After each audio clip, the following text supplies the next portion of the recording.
You are listening to This is Oklahoma, hosted by Mike Hearn, telling stories of Oklahomans and those that have made it their home. What's up, guys? Welcome back to another episode of This is Oklahoma. Mike Hearn here, host, back with another episode. Excited to share this episode with you today, but before we do, huge shout out to our sponsors. The Oklahoma Hall of Fame have been sharing Oklahoma's story through its people since 1927. For more information on the Oklahoma Hall of Fame, go to www.oklahomahof.com. And for daily updates, go to oklahomahof on Instagram and give them a follow. Our other sponsor today is the Chickasaw Nation. Now, the Chickasaw Nation have sponsored pretty much everything in Oklahoma. They're a huge supporter of Oklahoma. And it's an honor to have their name and their brand supporting this podcast. A huge shout out to Governor Anatobi for supporting this podcast. It really means a lot. This episode is brought to you by the Doghouse OKC. Recently, I have been in need of some doggy daycare for my two pups, and the Doghouse have come in clutch. The team over there are incredible. They've taken care of my two golden doodles, and so it's been an honor to partner with them on the podcast and share the love. Adding to that is the Doghouse, and so if you're in need of doggy daycare in the day or boarding overnight, they do grooming and other cool things too, but I've had a fantastic experience, and it's an honor and a privilege to share this with you too. So go to thedogHouseOKC.com and follow them on Instagram at thedogHouseOKC, and hopefully our pups will run into each other. What's up, guys? Welcome back to another episode of This is Oklahoma. Mike Hearn here, host, back with another episode. We are up at the Oklahoma Hall of Fame today. It gives me great pleasure to introduce to you our guest, Mr. Drew Edmondson, who was inducted last year. How fast has that year gone? It has it been a whole year? Yes, right? it has, because we just met the new class coming in. It's been an interesting year. I'm in a slow down phase of my life, so time to reflect and do things like that. Yeah. How has that time been? How has that quote sort of slow retirement happened, and how's that feel? Well, it's difficult for me. I've always been engaged in what was going on in the community. Couldn't stay away from politics. If I wasn't running for office, I was getting ready to. And that's not going to happen again. So trying to find other avenues for my energy, such as it is. Yeah, I may actually practice my golf game instead of just going out and playing. That would probably benefit me. Might be a little less frustrating if you practice more, right? It is for me anyway. I've heard that. Yeah, every now and then. But when I go, I want to play. I don't want to practice. I want to get out and play, and it shows in my scores. You don't have a net or a simulator at the house yet? Get you on that and get the kids on it. I had a golf program on my computer that I would play golf, and I could play against Arnold Palmer. It's kind of interesting. Some real courses that I might someday get to play for real, and see how they compared. Yeah, the golf simulator stuff. I think I hit better on the computer than I do in reality. Your lie is perfect every time. Right? It is. Yeah. If you can find it. Yeah. Let's dive into the Hall of Fame induction then. Last year you were inducted in 2024 class. Tell me about the phone call, when you find out, and then how that whole year of preparation was. And it's a busy year for you, the inductees. There's interviews, there's all these things. How was that for you? First place, it was very exciting. The phone call really... I didn't believe it until I got the phone call, and then I started believing it, and then came to kind of pass the time between the phone call and the event, a mountain of work getting ready for that, digging up old photographs and things of that nature, figuring out invitations, figuring out the party ahead of time, venues. It's a monumental effort at a time when I was out of office and had no staff. So Linda and I were doing it on our own pretty much. Did your brother introduce you? Yes. Okay, I remember that because he got pretty emotional when he introduced you, right? Well, there are times, we have some Irish in us, so Yeah. we get a little emotional on occasion. Yeah. I was very proud of the job he did and proud he was there. Mm-hmm. Yeah. Jim doesn't go out much. He tends to be a homebody. Yeah. And as a matter of fact, when he got his 50-year pin from the Bar Association, the Chief Justice invited me over to pin him, and they said, "Don't tell him about it or he won't come." He doesn't want to be I said, "You know him. Yeah. Know him pretty well." So, from a young age, grew up and mostly in Muskogee. That's correct. Okay, been to Muskogee a couple of times, played golf there, great golf course. Wish it was in better shape now than it used to be. It's not in great shape at the moment. Same but it's designer fantastic golf as course. Tulsa Country Club. Also a great track. Yeah. Yeah, I love those A lot two of trees. places. A lot of trees, yeah, very tight. And I think Dornick is also the same. Yeah, Perry Perry Maxwell. Maxwell. Yeah, yeah, great track.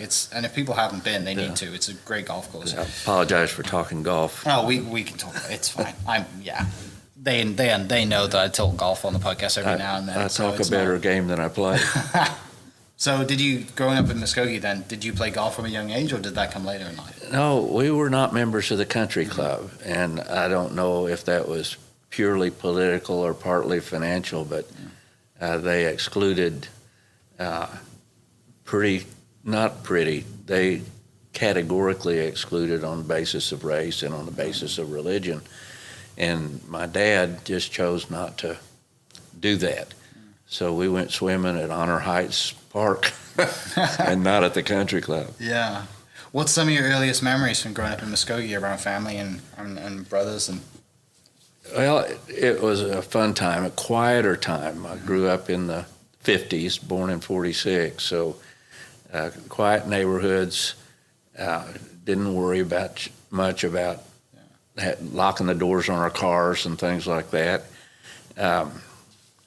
A lot of our sports were in the front yard, softball and football and stuff like that. We'd just kind of watch the sidewalks when you tackle things like that.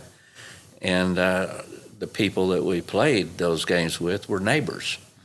So it's kind of like Mayberry. Yeah. It was a very pleasant time to grow up. Yeah. People today, especially young people, would think it was terrible to only have 3 channels on the TV. I remember the TVs were black and white. I would have bet a bunch of money that Superman was filmed in black and white, and it wasn't. It was filmed in color.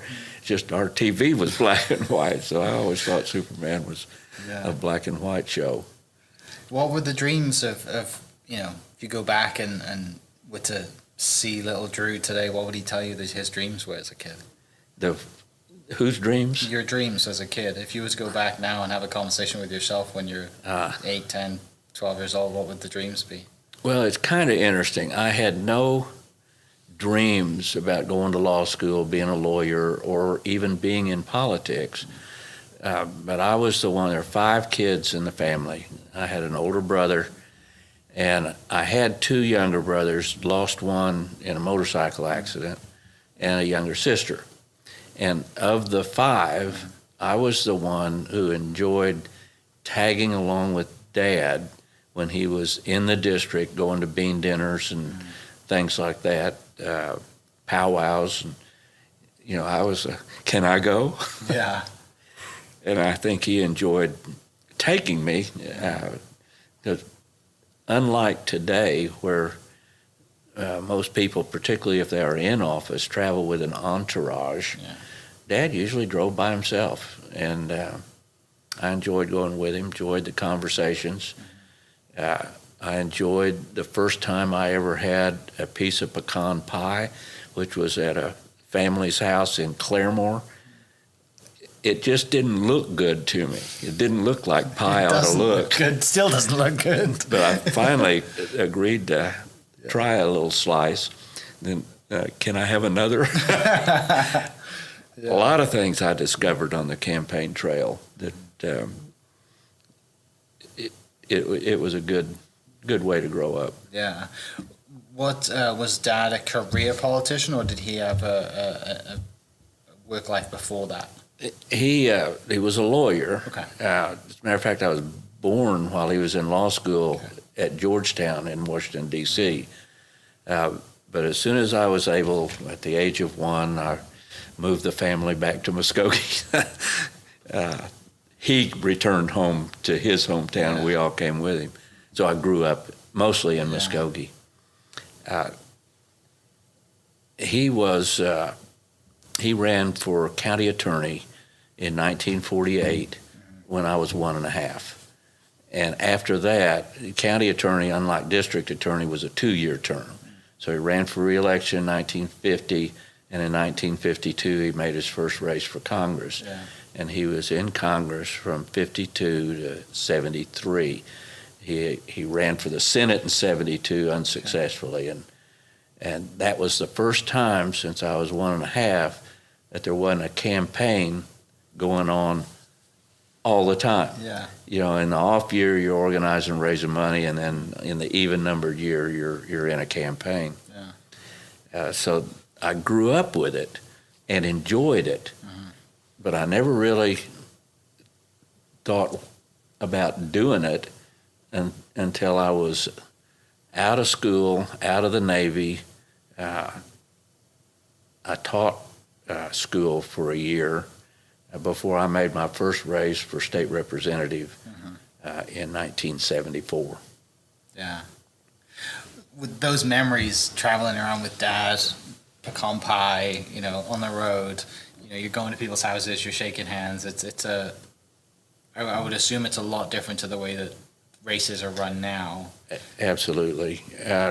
You know, when I was running races, it was predominantly television, and it wasn't making speeches from the back of a pickup to a local crowd in Purim, Oklahoma. Yeah. And even now, it's morphed into social media and not so much TV.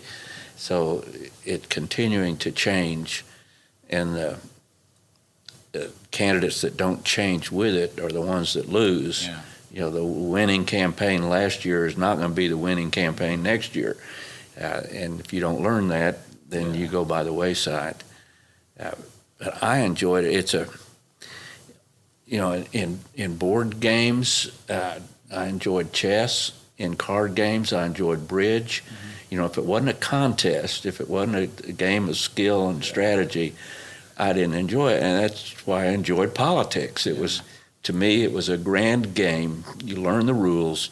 You put the pieces together and you make your race. Yeah. Sometimes you win, sometimes you don't. Tell me about your mom. What did Mom do through your childhood and earliest memories and favorite times? Mom was in charge of the house. Yeah. She, in terms of schooling, she was a high school graduate. She took some courses at Bacone while she was living in Muskogee, but just because she found them interesting. She never had a degree program or a schedule, but she was very, very well read. She was a member of the Shakespeare Club in Muskogee and taught me a lot about Shakespeare, about how some lines don't speak as they are written. You know, when Lady Macbeth talks about out, damned spot, will not all great Neptune's depth wash the stain from my hand. No, this my hand would rather the multitudinous seas incarnadine, making the green one red. Well, it reads, making the green one red, but that's not the way you say it. Yeah. It's making the green one red.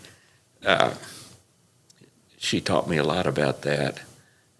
She was the best one in the family on English, syntax, and that maybe came from her acting career before she joined the Waves in 1941.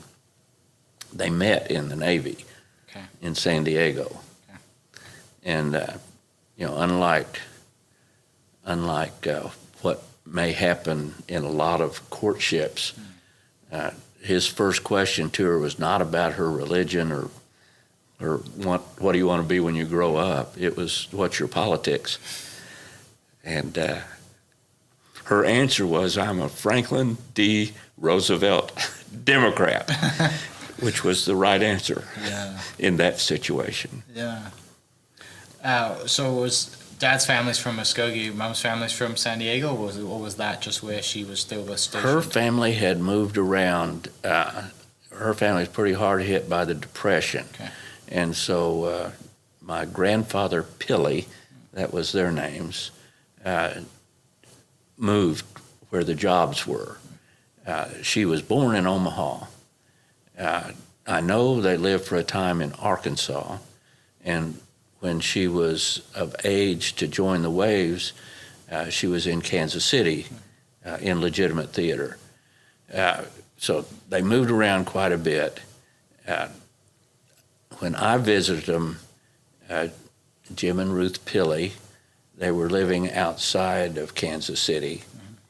And then when he died, Grandmother Pilly moved to Muskogee and lived in the house next door to my folks. And that was a good time.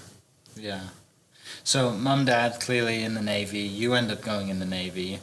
Tell me about that decision. You know, you're coming out of high school.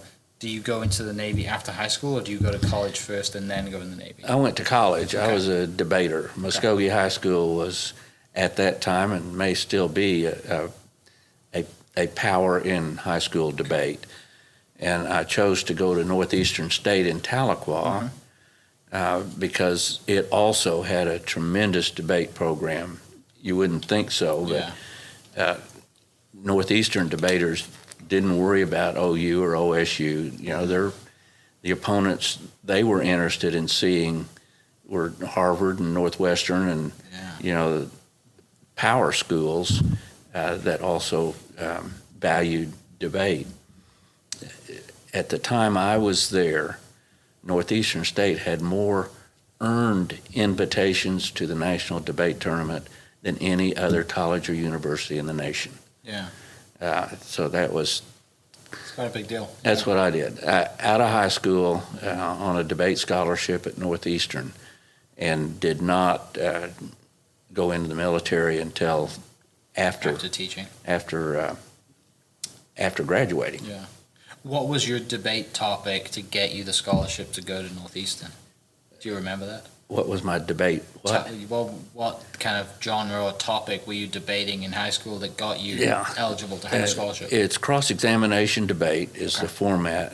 I think Lincoln Douglas style is very popular now. It wasn't back then. And the topic changed every year. So every year you start your research over again and figure out what your plan is going to be to meet the topic. And most states, they followed the same topic. One year was an outlier in that regard, where in Oklahoma, the topic was medical care for the aged. In Kansas, it was medical care for all. So when we went up and debated in Kansas, our plan was we were going to have medical care for all, but you had to be 65 before you could qualify for it. And when we got challenged on whether that was in adherence to the topic, we had to throw out the fact that if you survive childhood, the chances of you reaching the age of 65 are about 98.5%. So we're substantially in compliance. How big was your debate team? Well, a team is two. Okay. And in high school, you're going to have your A teams and your B teams. Okay. The A teams, there were probably 4 good teams of 2 each that participated in the tournaments. And it was a very popular class because our high school debate coach, Jack Gregory, was a very fun teacher. He didn't know near as much about debate as my college debate coach, Dr. Valjean Littlefield, but he knew how to inspire people to enjoy what they were doing and have a good time doing it. Yeah. So I loved that time. Most of the people I knew in high school were in speech, if not debate. And it was pretty much the same in college, except that in college I started dating. And that kind of put a hole in my research time, but it was worth it. Yeah, absolutely. Right. What was it like being, going to college, being away from home, away from your family? Did any of your siblings go to the same college that you went to? Brother Jim did, and my younger brother, his name was John Martin, nicknamed Tad. He's the one who died in the motorcycle accident. Sister and youngest brother did not. Youngest brother Brian went to OU, and my sister June went to a number of different schools. She enjoyed her college time a lot. Jim started off at Georgetown, but ended up back in Oklahoma and went to Northeastern, and he was an excellent debater, as you might imagine. He smarter than me, and at least sounds more articulate. He's a very smooth speaker, and I expect that there were times when Dad was having a tough race, and in those times debate became the second most important thing, and I expect that's what brought Jim back to Oklahoma. It was one of those tough campaign years. Yeah, some great memories, it sounds like. Yeah. Great family, great support from Mom and Dad and aunts and grandparents as well. It sounds like it was a really, really blessed childhood. Well, at that stage in life, we were capable of being surrogate speakers. So we traveled the district. One year, I think it was 1966, I had Osage County, which was kind of fun.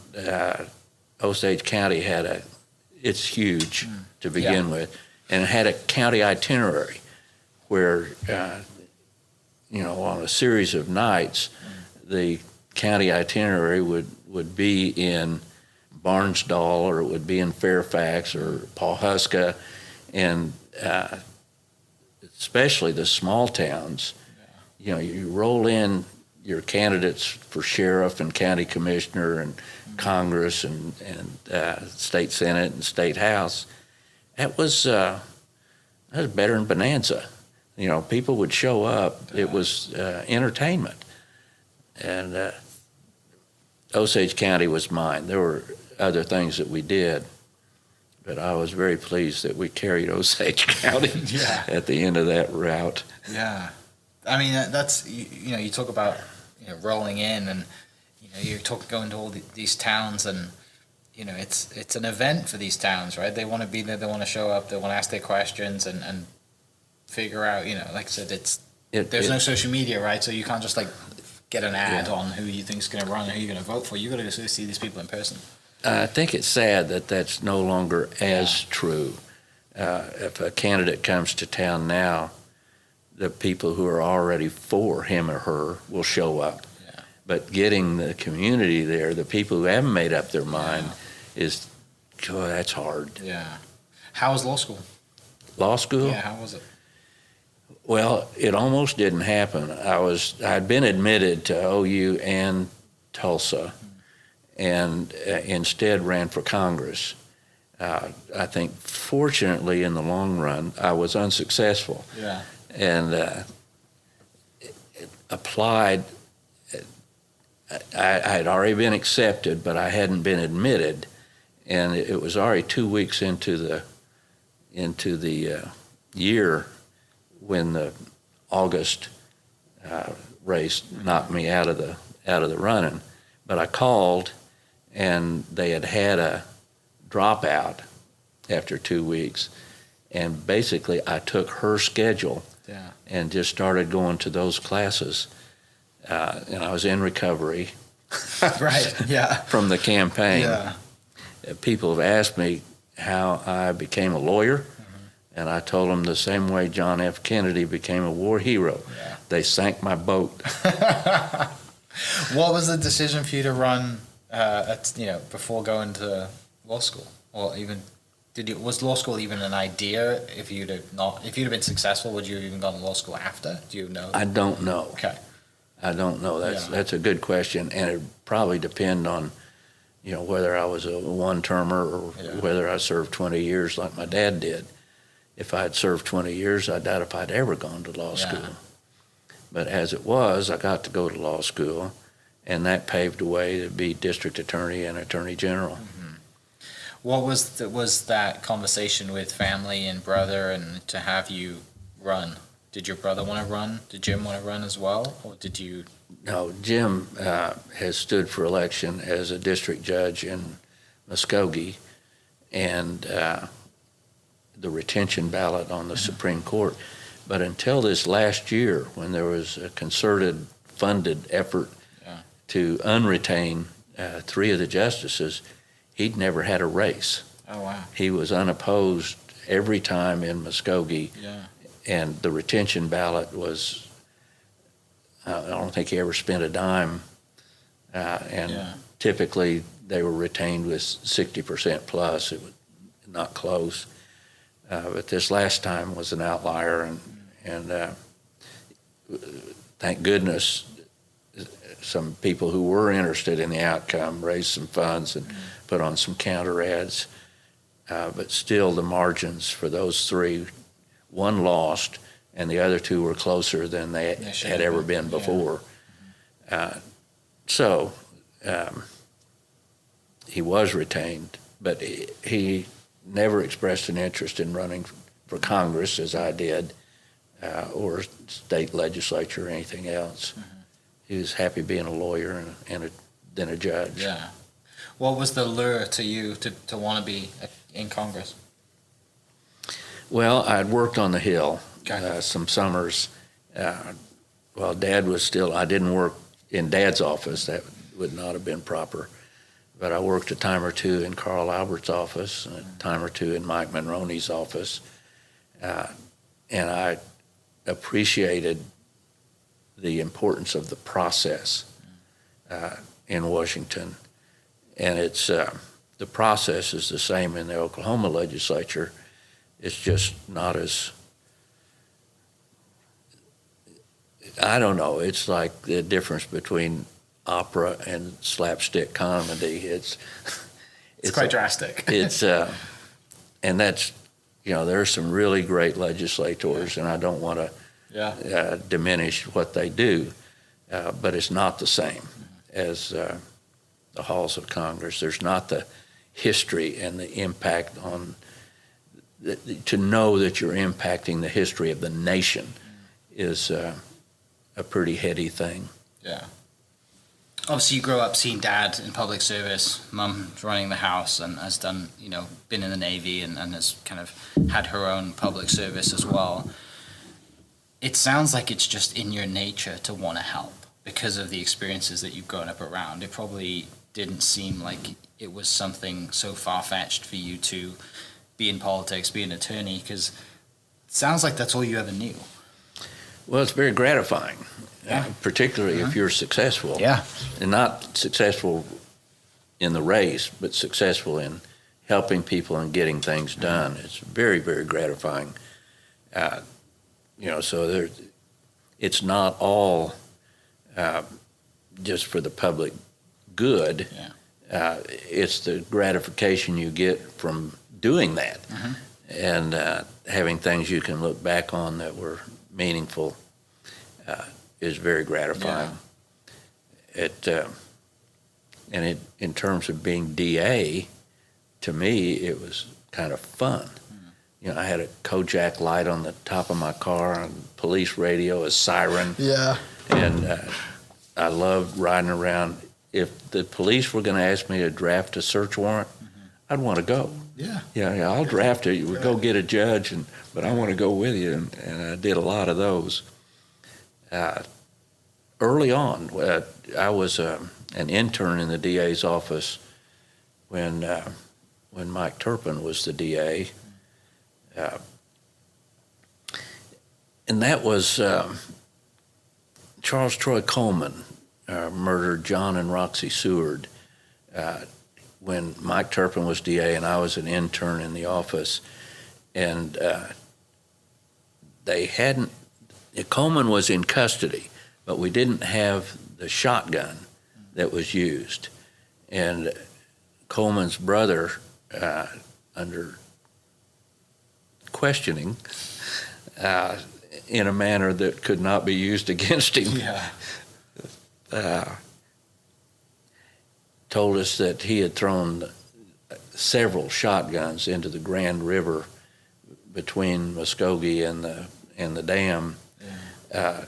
He didn't know which one might have been used, so he threw 2 or 3 of them in the Grand. And he took us out, and we marked where he said that he stopped and threw them in with my handkerchief tied to a tree. Came back the next day with divers, and they went in and recovered the shotgun that was used in the crime. That was interesting. I had one function. I wasn't a lawyer yet, but my job was to get Janetta Coleman's testimony into evidence, even though she was married and we feared subject to the spousal privilege of not testifying. And, I did the research and came up with the fact that Charles Coleman had been married to Janetta's sister before he was married to Janetta, and there was no record anywhere that they had ever lived of a divorce. Okay. So he was still married to Janetta's sister and lacked capacity to marry Janetta, which made her testimony totally admissible. And that was done. He was bound over for trial, and I went across the street to Edmondson Law Office after that until I came back in about 3 years later as chief prosecutor. Okay. And by the way, this is the first execution I attended as DA. Okay. So I was DA for 10 years. Yeah. But Coleman was executed, and I attended that as the district attorney and not as attorney general. The one that I tried that was kind of interesting was William Thomas Cartwright, and that was the month that I rejoined the DA's office as chief prosecutor. So it would have been May of 1982, and Mike Turpin was running for attorney general, and it allowed me to run for DA, which is what I had in mind when I agreed to be his chief prosecutor. Yeah. May, first week on the job, Mike's out campaigning for AG, and there's a murder just north of town. Charma Riddle and her husband, Hugh Riddle, were attacked by a former employee. Hugh was killed on the spot. Charma was terribly injured. One of her legs had to be amputated. This is a shotgun again. When she got to the emergency room, her blood pressure was 0. There are a lot of really interesting stories about this. He left a note on the door. Yeah. It said, "Sorry, such short notice, gone to Tennessee," and he signed it Hugh Riddle, who was dead in the house, tacked it to the door and left on foot. Well, when he testified, I handed him a piece of paper. I said, "Would you write the following? Sorry, such short notice, gone to Tennessee." And I could tell he was kind of moving his hand around, trying to disguise his handwriting. Not very well, but he misspelled the same words on the stand. Such was S-U-T-C-H, and notice was N-O-T-E-S-S. Yeah. And so we moved to admit this as State's Exhibit such and such. Defense attorney objected, and the judge said, "On what grounds?" I said, "It's prejudicial to my client." Well, yeah, that's why I offered it. Yeah. So I thought that was a neat part of the deal. Charma had survived and had an artificial leg, and she asked me ahead of the trial whether she should wear her artificial leg, and I really, really didn't want her to. Want her to come in on crutches. Yeah. And but I couldn't say that. Right. Yeah. So I said, well, which way are you more comfortable? She said, well, I'm more comfortable without it. I said, well, I want you to be comfortable. Yeah. So she came in. The judge said, she can wait in my office and come in this side door, so she only has this far to walk. I said, no, I want her to come in like any other witness. So she walked the full length of the courtroom with the crutches. He got 75 years for what he did to Charma, and originally had the death penalty. We charged heinous, atrocious, or cruel as an aggravating circumstance, and under the Monty Lee Eddings case, which was a kid who shot a trooper on the Turner Turnpike, where the court said you could consider the totality of the circumstance. He laughed about it. He used an illegal weapon, a sawed-off shotgun, several things. And on the death of Hugh Riddle, which just like Larry Crabtree, who was the trooper that was killed, one shotgun blast, but he had laid in wait. He caught them while they were at home in bed. And what he did to Charma, I said there are other circumstances, totality of which made it heinous, atrocious, or cruel. And Supreme Court reversed, and this case changed the law, where the Supreme Court of the United States said, now death has to be preceded by torture or serious physical abuse of the person killed. And that, there may be other aggravating circumstances, which there were, but not heinous, atrocious, or cruel. So they kicked out the death penalty, and we were facing retrial. And at that time, Charma worked for me in the DA's office. She was in the bogus check division or something, because she couldn't rodeo anymore. Right. And she was a good hand, too. She was a good worker. And I asked her, I said, we've got a chance, because he knowingly risked more than one life in this murder, because he nearly killed you, and that's one of the aggravating circumstances. And could argue that he killed Hugh because Hugh knew him. He had been a former employee, to avoid arrest or conviction, which is another. I said, we can do this if you want to go through it again. But the defense has offered to waive credit for all time served up to that point, and to run the life without parole was not available because it wasn't on the books at the time. Life plus the 75 years for you consecutive. And she said, I'd just soon not go through that again. Yeah. So that's what we did. And this is all after your time in the Navy? Yeah. Okay. Yeah, I did. How long were you in the Navy for? What spurs that decision? 3.5 years. Okay. And I went in after graduating from college. The Vietnam War was hot and heavy. I graduated in 1968. Yeah. I went in shortly after TSET of 68, which the Viet Cong practically overran our positions. When I got there and they were showing me to my barracks, they pointed to a chain link fence and said, this is where we stopped them in TSET of 68. I said, okay, well, I'm glad you built a fence. Yeah, right. That'll keep them out. Yeah. I frankly didn't want to miss the war. Yeah.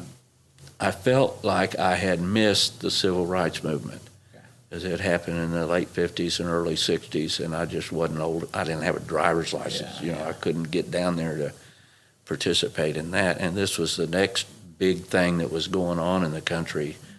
And so I enlisted in the Navy, and more than once volunteered for duty in Vietnam. and I went over there finally in '71 as a volunteer,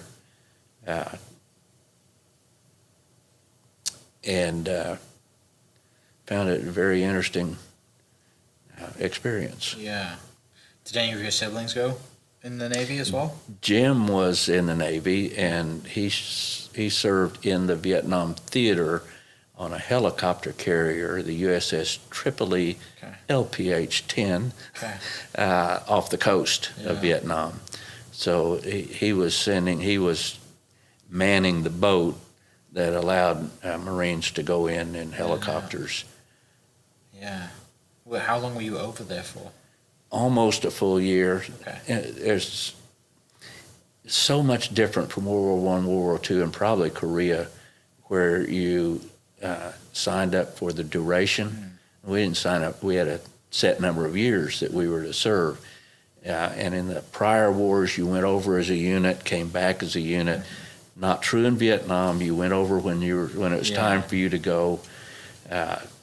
And if you knew somebody else on the airplane, it was just a coincidence. Flew over in a commercial airliner, landed at Tan Son Nhut Air Base, went home the same way, and not on a troop ship. World War II, people came home on troop ships and had the sailing time, which could have been weeks, to kind of readjust. You're not at war anymore. You're not at war. Not true in Vietnam. You flew home the day you left Vietnam and got to the States the same day, and you're back. When we left the base in California after returning, they said it's best to leave in the evening in civilian clothes. Most of the demonstrators will be gone. And then yelled out, throwing stuff at you when you're leaving. And there were no parades. There's no recognition that I'm aware of, at least in my neck of the woods, of Vietnam servicemen until after Desert Shield and Desert Storm. And then we started having them. First time was in Colcord, Oklahoma. They were recognizing Desert Shield and Desert Storm returnees. And they said, and would anybody who served in Vietnam stand up?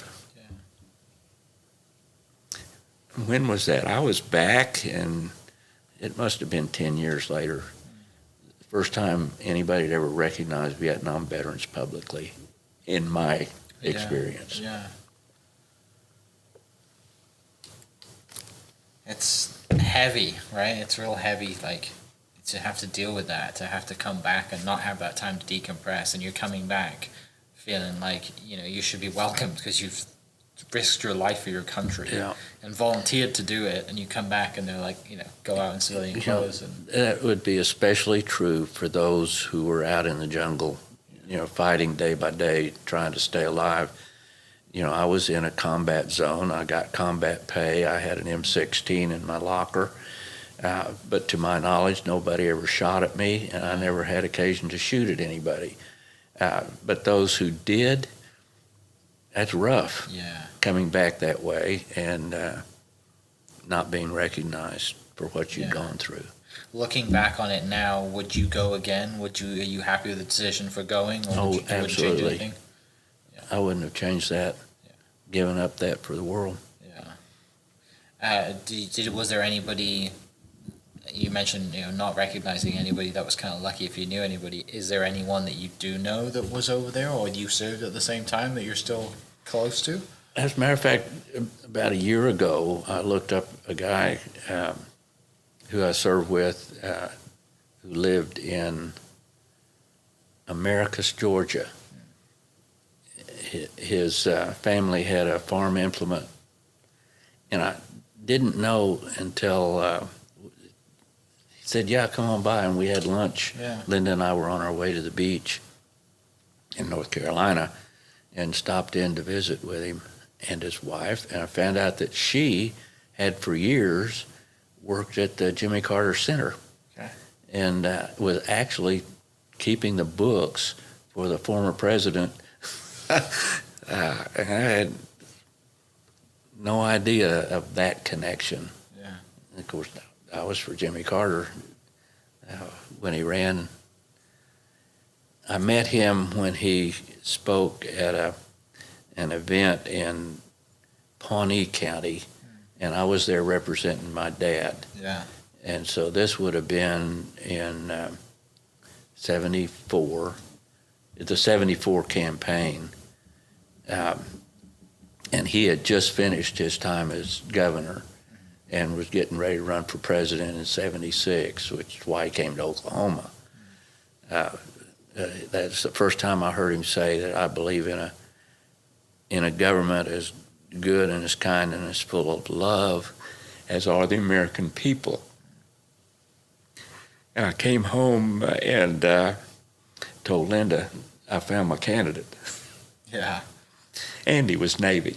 Yeah, and that helps. Yeah. He was Navy, Submarine Corps. Yeah. Knew Hyman Rickover. He was the father of the nuclear Navy. Wow. And the fun fact for you is that you've met, every president since Eisenhower bar one? Who's the one that you haven't met? Current one. The current one? That's funny. I haven't met him either. That's true. Wow, that's how many presidents is that? Oh, half a dozen. Yeah. Anyone stand out to you that was just a pleasure to be around, or one that interested you the most? Well, Clinton was an absolute pleasure to be around. He was a joy. I ran into him after his time. Well, I met him a time or two as president. That after he was out, I was in D.C. and my daughter was up there, and we were going out to dinner. And the very restaurant we were going to, here comes Bill Clinton out with Secret Service. And I said, Mr. President. And he turned around and I said, Drew Edmondson from Oklahoma. I'm a friend of Mike Turpin's. He said, Turpentine. How's Mike doing? Yeah. And I got to introduce my daughter to the former president, and that was pretty neat. Yeah. So back to you come back from Vietnam, and you start into your journey as an attorney general, AG, and all those things. You mentioned some of the stories. What are the things that you've seen, the things that you've been involved with?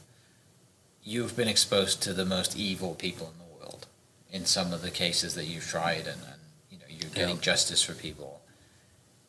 How does that change your life? How does that change your perspective on life, being 78 years old now and looking back and seeing the grayest things in the world, but also you've been seeing the evil, and you mentioned a daughter, you have a family, you have a wife and kids. Like, how do you live a life of the quote normal life when you're doing this job, right? Because you're doing a great job of service, you're getting justice for people, but you're also seeing the devil do his worst work. I'll go back to the time when I was DA, because when you're prosecuting those people, you're sitting not only in the same room, sometimes you're right across the table.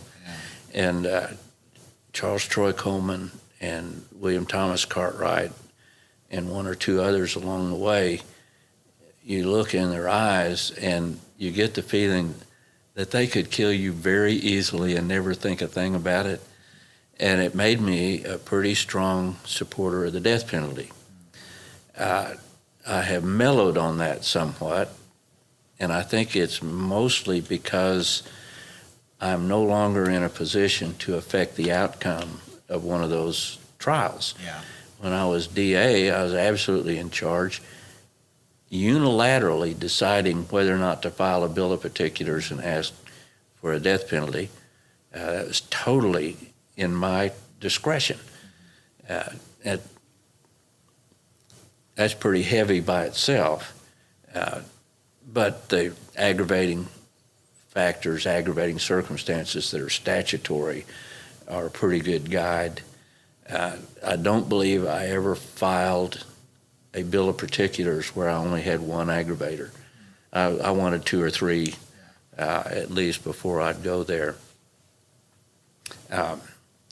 And even as Attorney General, I was no longer trying those cases. All the appeals came through my office.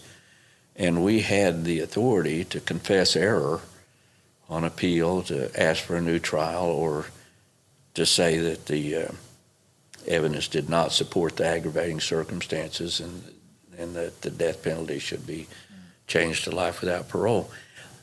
I have zero control over that today, and that makes me a little less firm in my support of the death penalty than I had been when I was in charge.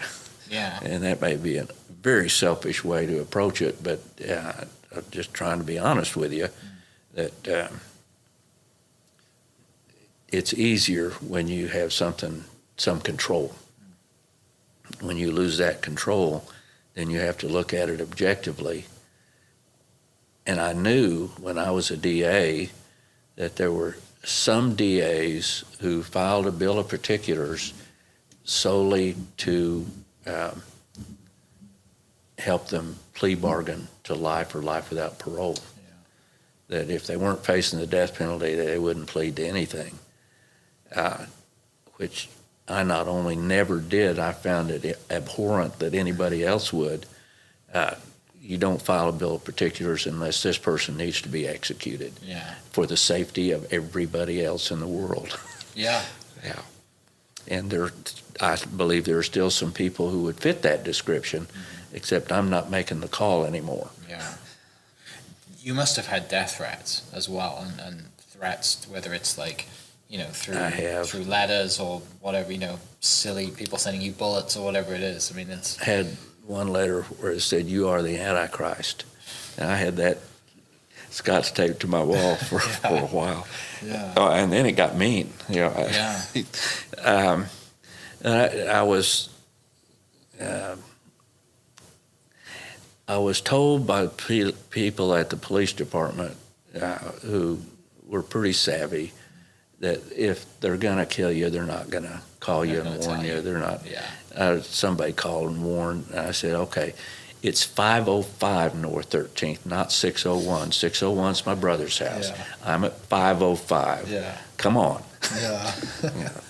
And they never did. Right. Yeah, it's an interesting position to be in, right? Both of the positions, the DA, the AG, and the things that you're doing. It's you're a part of a huge team as well. I did go down when I was working for Brother Turpin. It had somebody that wanted to meet him down at the county jail, and Mike called me and said, "I can't, I'm tied up, do you mind going?" And found out that was a death opportunity for Turpin. Oh, wow. But he is considerably taller and bigger than I am, and they figured that was not Mike Turpin. Wow. You mentioned a daughter and your wife. How'd you meet your wife? I was in Washington for the summer, and she came up to D.C. to, among other things, meet the guy that she was pinned to. And he was working for my dad, and Mom had them all out for a fried chicken dinner or something. And I met her. I remember meeting her at the airport and taking her to, she had some sorority sisters that were up here also, and that's who she was staying with. But I particularly remember her coming to the house, and she would tell you that she was awestruck by going to Ed Edmondson's house until she saw him down on his hands and knees playing with Bryant. So that kind of humanized him for her, and she got over her being awestruck. And then that was the summer. We double dated. She went with the guy that she was pinned to, and I went with a girl named Cece Wolf. And Linda just revels in the name. She throws at me on occasion. It's hilarious, yeah. That was that. The following November, I'm in a debate tournament at OU and run into her on the stairs in the Union. And we stop and talk. I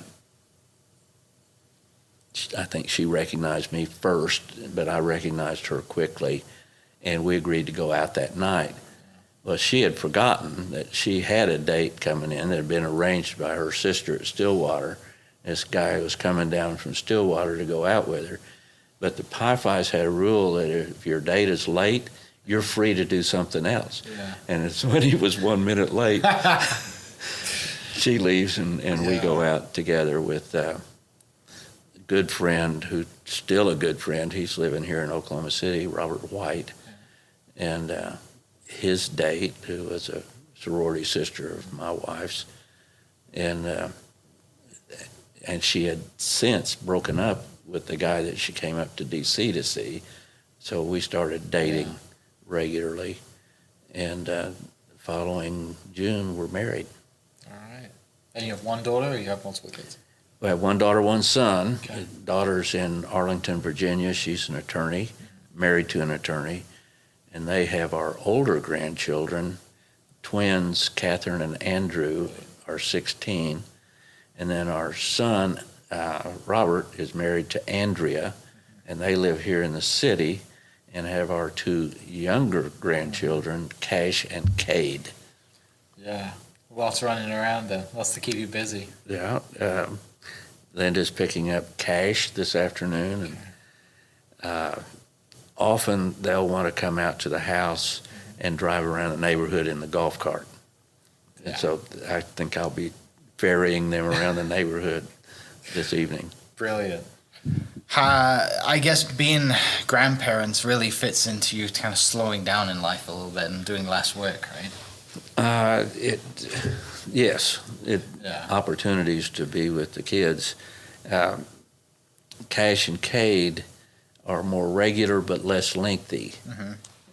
We will go to the North Carolina beach in July and spend a full week with our other older grandkids at the beach. Do you see any of yourself and your wife and your grandkids? Any traits?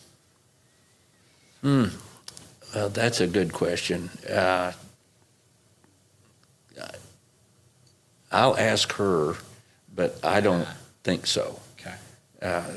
They're both, the older ones are interested in what's going on in the world, but neither one of them has expressed any interest in participating in what's going on in the world. Yeah. They're just interested, and the ones here in Oklahoma City are too young to have that figured out. Yeah. When you walked into that, you said you had a conference call, still involved in TSET, and when people Google you and your bio comes up, that's one thing that really stands out and quite an impactful moment in your career. We don't have to tell the full story because I don't think we have enough time, but if you want to dive into how does that start, what's the process, where do you fit in all of that, and then clearly it's still happening, and just the impact for, safety of Oklahoma, Oklahoma now being the center for cancer research and all of these things that have ripple effects that have come from all the work that you and your team did with TSET. Well, it started with the litigation. Okay. And my first AG meeting, which was December of 1994, before I took office, I met Mike Moore, who filed the first lawsuit against the tobacco industry in May of that year. So a lawsuit had already been filed during the 94 campaign. Nobody in Oklahoma was talking about tobacco. Everybody was talking about death penalty and the appeals process. And Roger Dale Stafford had just finished 17 years on death row. And, that was kind of the issue. What are we going to do to shorten the appeals process? My opponent in the fall of that year, and people forget this because he later was Attorney General, was Mike Hunter. Okay. And Mike had a very catchy line, one trial, one appeal. I don't know how you convince federal courts not to hear habeas corpus, but that gets into particulars. So I told my people, I said, I'm going to start saying one trial, no appeal. Yeah. And they said, no, you can't do that. Can't do that. Hunter should have won that race because it was a sweep year for the Republican Party, 94. They won races that they'd never won before. Lieutenant governor, labor commissioner, that never had won those races. But I think part of what happened was nobody thought Mike Hunter had a chance of winning. We've only had one Republican attorney general, G.T. Blankenship, and that was during another Republican presidential sweep year, and he only served one term before he got taken out. And so my fundraising was a lot more robust. We outspent Hunter 2-1 in that race, which is unusual for a Democrat. And he kind of shot himself in the foot over something they called Stampgate. He accepted as campaign contributions rolls of stamps from other legislators that are supposed to be for official business only. And the beauty of it was the Oklahoman broke the story. You know, it wasn't something that I found out and put out a press release. So the Oklahoman owned the story. And so to them, it was a very big story. We got a second wave on it when, and by the way, to his credit, he declared them on his campaign reports that he got these contributions. So he was being forthright about it. He just didn't understand it as against the law. When he said, "You're right, I shouldn't have taken the stamps. I'm going to reimburse the members of the legislature who donated them to me," I got a second round by saying, this is why he should not be Attorney General. He can't recognize who the victim is in a case. The victim was not these legislators. They were co-conspirators. The victim was the state of Oklahoma, and he needs to reimburse the Treasury for that money. So we got another round. And even with that and outspending him, it was a 52-48 race. And we were up there election night at a watch party, which we felt pretty good about. You know, we had the money, we had the campaign, we had a handed present of an issue in the closing time. And when the first returns started coming in, I've seen a lot of returns. And I was looking at it and said, this can be a long night and a close race. Yes. What's that feeling? Like you're at a watch party, you've got your family there, all your donors, your friends, you know, you've put this team together, you've worked extremely hard, and it all comes down to one night, and you're waiting for the, you know. Well, it's much better when you win. Oh, I'm sure, it's much better when you win by landslide too, but having those nerves, and it's like draft night. It is very painful when you don't win. And I've been in a few of those. That was a good night, except you may recall Mildren, Jack Mildren was our candidate for governor. And he and his wife Janice were on the campaign trail. We'd been to a lot of meetings together. And I go out to declare victory that my race had been called. And I look in the front row, and there's Janice Mildren. And they'd already lost. And that was hard. That was hard. So let's dive back into the TSET. So no one really wasn't worrying about it because people are looking at the death penalty instead. And so there was this bill was already. That was the election itself. So, you know, I go to that first meeting, which was a training session for newly elected AGs, and I meet Mike Moore, and he starts talking about this tobacco litigation. It hadn't been in the papers in Oklahoma, and I didn't recognize it even as an issue. And my thinking at that time was, well, this sounds very interesting. By that time, several other states had filed. Minnesota, whose attorney general at that time was Skip Humphrey, who was Hubert Humphrey's son, had already filed. Florida, whose AG was Bob Butterworth, who was a former sheriff who went to law school. Really great guy. He'd filed. Several states had filed. Massachusetts had filed, and they were starting to get discovery. And my feeling was, well, let me see how some of these cases go, and if it looks like a winner, we may get in later. Because I didn't realize the impact of a multi-state litigation where you have 20 or 30 states participating, all saying the same thing, or at least having the same defendants. But then I started getting reports at subsequent AG meetings. And by the way, the meetings on tobacco were usually early in the morning or over the lunch hour. There were several clump of tobacco producing states that it did not get on the regular agenda of any AG meeting, for a couple of years. But we would get together. I met the movie The Insider. He was a scientist that worked for Brown and Williamson, played by the actor who played Master and Commander Far Side of the World. Yes. Yeah, I'm going to look it up. He played, I'll call his name in a minute, the scientist that turned state's evidence in that movie.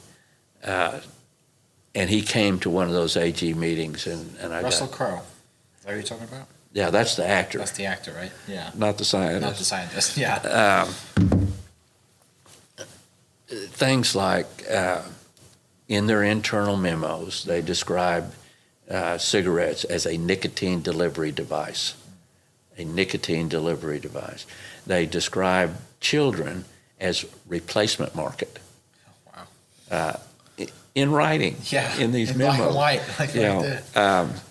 All kinds of, we discovered that they manipulated the amount of nicotine in a cigarette, and that is the addictive part of smoking, is the nicotine. Not the tars, not the smoke. It's nicotine. And frankly, got a little angry at the industry was doing that. And it was I think I went all the way through 95, but in the spring of 96, Oklahoma filed. And we were like the 14th or 15th state to file, moving toward what ultimately was 40 some odd. When we did the negotiations, we were representing about 40 states that had already filed. And that, we put out an RFP and put together a team of lawyers that had enough resources that they could meet the tobacco industry head on in terms of, you can't smother us with pleadings because we know that trick. Right, yeah. Motley Rice, who had gotten rich on asbestos litigation. John Norman, who just passed away, Norman and Edom here in Muskogee, was one of our trial lawyers. David Riggs with Riggs Abney, that was another one. And we brought in the former DA and district judge down in Cleveland County, Preston Trimble, as a solo practitioner when we determined that we were going to file this lawsuit in Cleveland County. And that was on the basis of polling data. We needed a combination of approval of this kind of a lawsuit and also a county where there was a small enough number of judges that we were okay with any of them.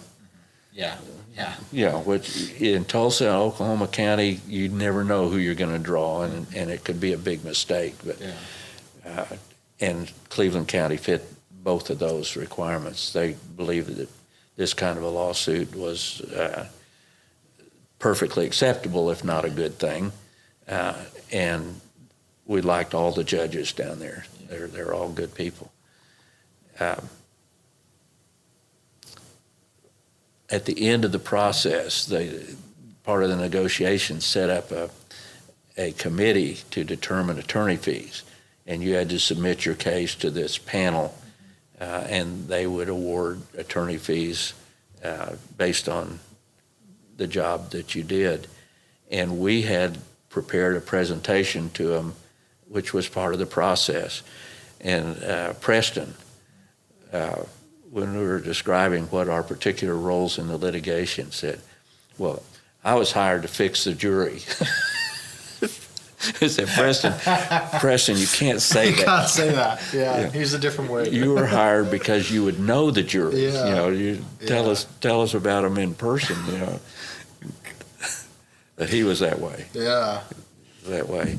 And then the impact that comes from winning that case. Well, so you're still seeing that today. That was huge. We actually won it twice. We negotiated a settlement with the industry early on that required congressional action because it included federal jurisdiction over the contents of cigarettes, control over nicotine in particular. And Congress just messed it up. The health advocates thought the money wasn't nearly enough. It was like $106 billion or something like that. And the tobacco states say if it changes, we're leaving. Yeah. And the number went up and they left and it just folded.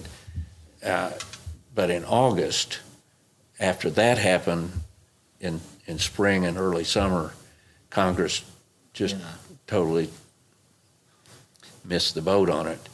We came back to the table for a state-specific solution. And the state-specific solution didn't involve any federal money, didn't involve any federal legislation, but it would satisfy the claims of, they wanted, there was a phrase for it, but a sufficient number of states that it would settle the issue. And as it turned out, even the tobacco-producing states joined in the settlement because they were going to get money to help tobacco farmers move into some other line of work if they chose to do it. We didn't put the tobacco companies out of business, but we put a real crimp in their domestic sales, and some of them have turned to overseas sales to make up the difference. Yeah. But the industry wanted critical mass is what they were talking about, a sufficient number. And they ended up with all 50 states. In either the settlement, 5 states had settled, 4 or 5 states had settled right before trial. When we were in negotiations, our delegation was led by Christine Gregoire, the Attorney General of Washington State, and they were in trial while she was participating in the settlement negotiation. And Oklahoma was next after Washington State. So we were going to trial like in February. And that would have been a very interesting and rewarding trial, I think. Yeah.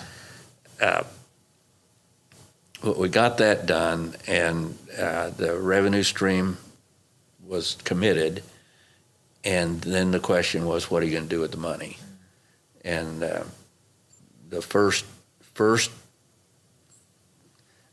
opportunity to test that was a proposal to what they call securitize the judgment, and that is figure a present-day value, and somebody off Wall Street would give us X number of billions of dollars.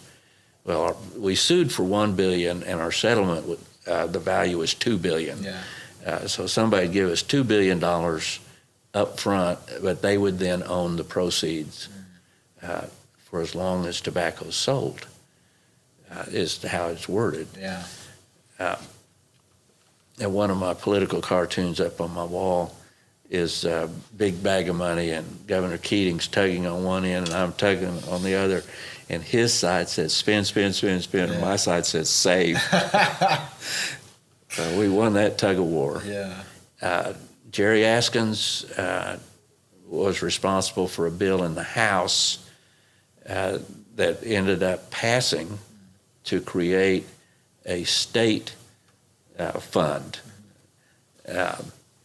not in the Constitution, a statutory fund.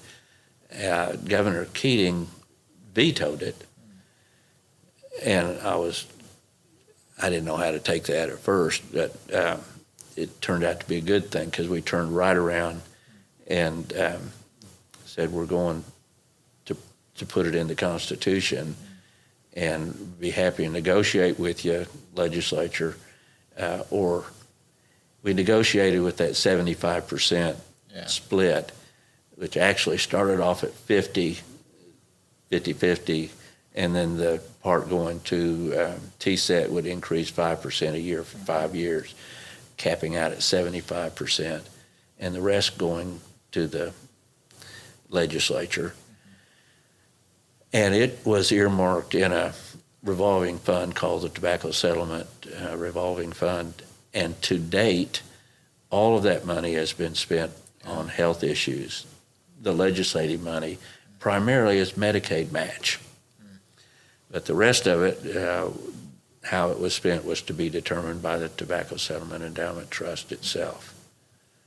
Yeah. Created 2 boards, one board on investments and one board on expenditures. Okay.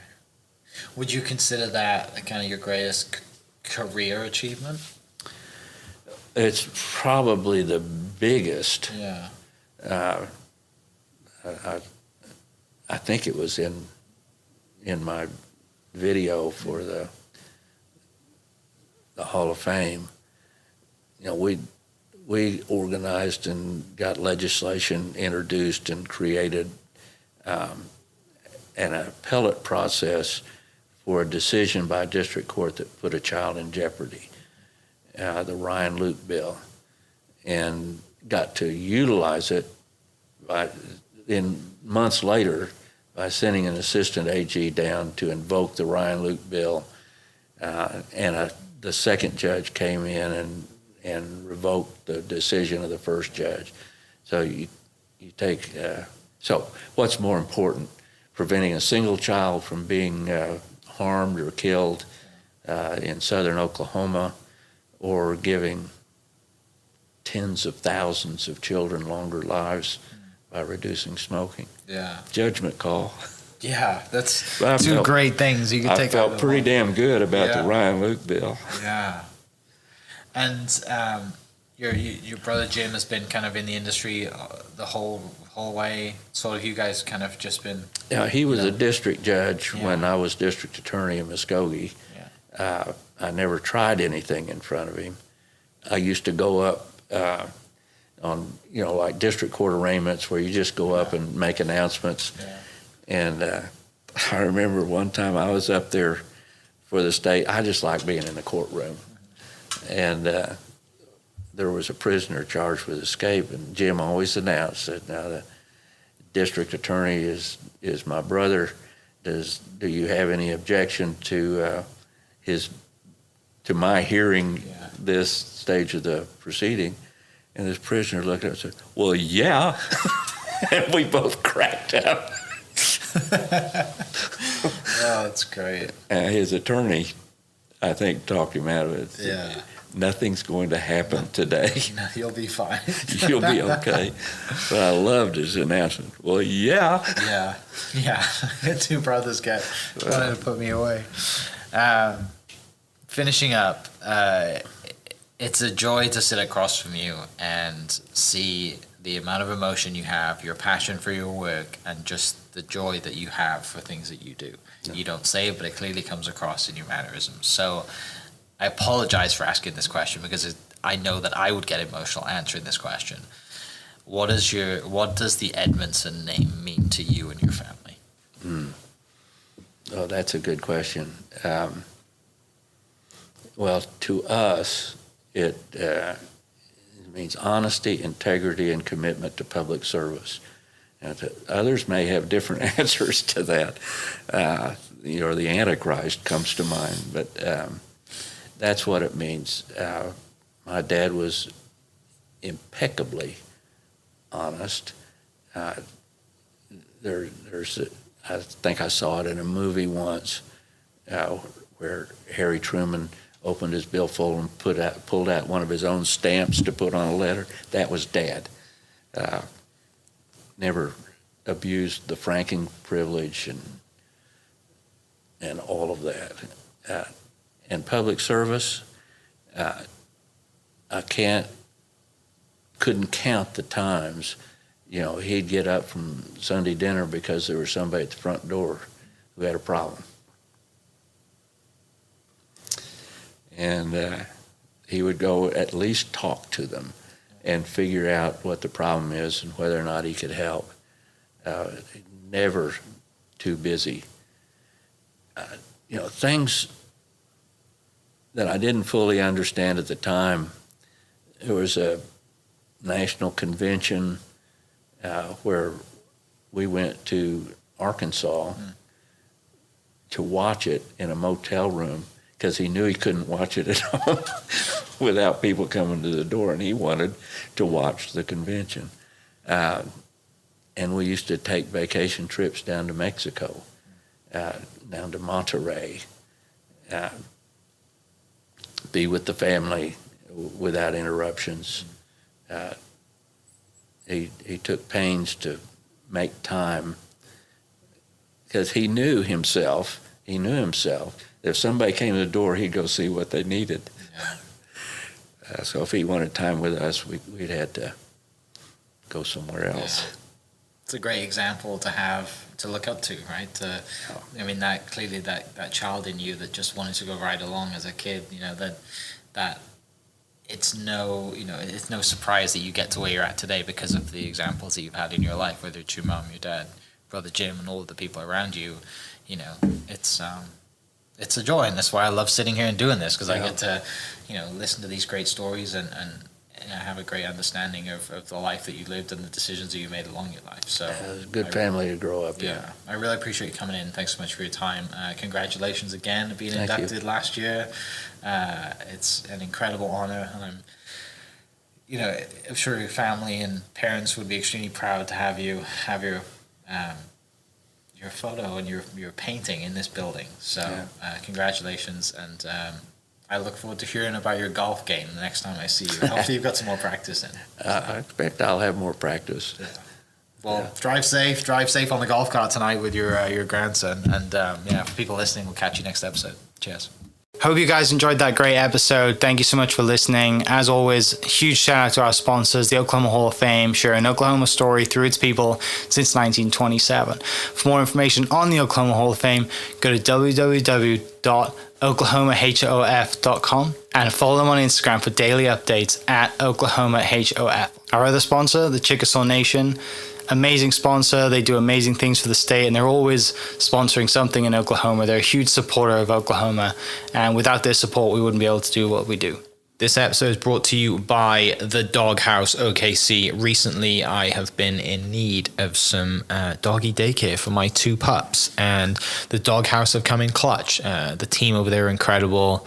They've taken care of my 2 golden doodles, and so it's been an honor to partner with them on the podcast and share the love. And adding to that is the Doghouse. And so if you're in need of doggy daycare in the day or boarding overnight, they do grooming and other cool things too, but I've had a fantastic experience, and it's an honor and a privilege to share this with you too. So go to thedogHouseOKC.com and follow them on Instagram at thedogHouseOKC, and hopefully our pups will run into each other. Thank you for listening. We are inspired by those around us and hope that you are too. Make sure you subscribe to this podcast on your favorite podcast platform and leave us a review so we can keep telling your stories. For more great Oklahoma content, follow This Is Oklahoma on Facebook and Instagram.